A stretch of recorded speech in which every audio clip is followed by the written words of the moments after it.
আসার পর থেকেই তোমার দেখতেছি তুমি রুটি বানাও, রুটি বিক্রি করো আর পড়ো আস্তাগফিরুল্লাহ মা লাকা ইয়া শাবাব।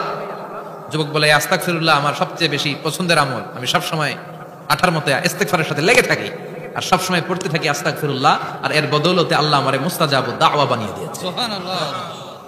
আহমদ ইবনে হাম্বল তো অবাক, আনতা মুস্তাজাবুদ দাওয়া, তুমি মুস্তাজাবুদ দাওয়া রুটিওয়ালা, আমি এত বছর হাদিস পড়াই, আমি তো মুস্তাজাবুদ দাওয়া না, আর তুমি রুটি বেচো বাজারে, তুমি মুস্তাজাবুদ দাওয়া, তুমি দোয়া করলে সব কবুল হয়ে যায়। যুবক বলে না, আমি মুস্তাজাবুদ দাওয়া, আমি আমার জীবনে যত দোয়া করেছি কবুল করে নিয়েছে কে? আল্লাহ। সব দোয়া কবুল করে নিয়েছে আল্লাহ, একটা দোয়া ছাড়া। কয়টা? আহমদ ইবনে হাম্বলের কৌতূহল, কিউরিওসিটি আরো বেড়ে গেল, কি সব দোয়া কবুল হয়েছে একটা দোয়া ছাড়া? মাযালিকা দুআ ইয়া শাব, কি সেই দোয়া? যুবক এবার বলতে শুরু করলো, আমার জীবনে যে দোয়াটা আল্লাহ কবুল করে নাই সেটা হচ্ছে আমি আল্লাহর কাছে অনেক চেয়েছি, অনেক দোয়া করেছি যে আল্লাহ, শুনেছি এই জামানার সবচেয়ে বড় মুহাদ্দিস, তার নাম নাকি ইমাম আহমদ ইবনে হাম্বল, আল্লাহ তোমার কাছে আমার চাওয়া আমি যেন এই ইমাম আহমদ ইবনে হাম্বলের দেখে মরতে পারি, সুবহানাল্লাহ, আমি যেন ইমাম আহমদ ইবনে হাম্বলের হাতে হাত রেখে মুসাফা করতে পারি আর তার কপালে একটা চুমু এঁকে দিতে পারি। আল্লাহ।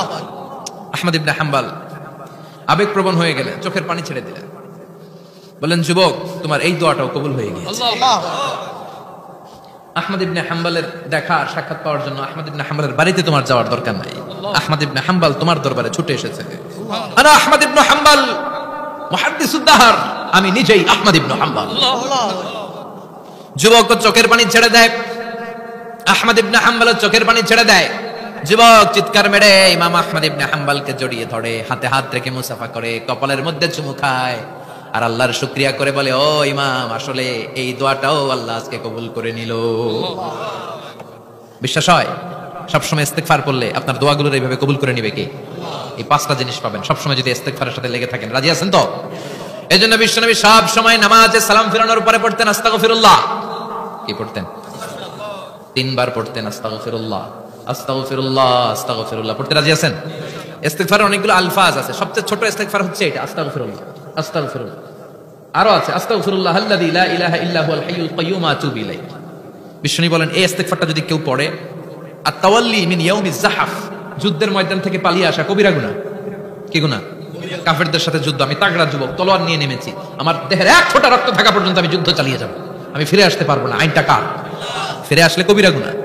বিশ্বনবী বলেন যুদ্ধের ময়দান থেকে ফিরে এসেছে এরকম কবিরা গুনাহ অবলম্বনকারীও যদি আস্তাগফিরুল্লাহ আল্লাযী লা ইলাহা ইল্লা হুয়াল হাইয়ুল কাইয়্যুম আতুবু ইলাইহি পড়ে, ওই কবিরা গুনাহকারীকেও ক্ষমা করে দিবে কে?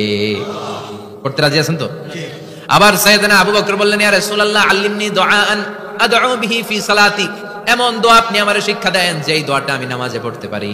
বিষ্ণুই বললেন, পড়ো আল্লাহুম্মা ইন্নী যালামতু নাফসি যুলমান কাসীরান ওয়া লা ইয়াগফিরুয যুনুবা ইল্লা আনতা ফাগফিরলি মাগফিরাতাম মিন ইনদিক ইন্নাকা আনতাল গফুরুর রহিম। সুবহানাল্লাহ পড়ে, এটাও ইস্তেগফার। আমরা এটা বলি দোয়া মাসুরা, সালাম ফেরানোর আগে পড়ি না? যেখানেই ক্ষমা চাওয়ার কথা আছে ওইটারই কি বলে? ইস্তেগফার। আল্লাহুম্মা ইন্নী যালামতু নাফসি, আল্লাহ জুলুম করেছি, যুলমান কাসীরা, অনেক জুলুম, ওয়া লা ইয়াগফিরুয যুনুবা ইল্লা আনতা, তুমি ছাড়া এই গুনাহ ক্ষমা করার তো কেউ নাই, ফাগফিরলি মাগফিরাতাম মিন ইনদিক, তোমার দয়ায় আমারে ক্ষমা করে দাও, ইন্নাকা আনতাল গফুরুর রহিম, তুমি হলা ক্ষমাশীল। ঠিক কি না? এটাও ইস্তেগফার, এটাও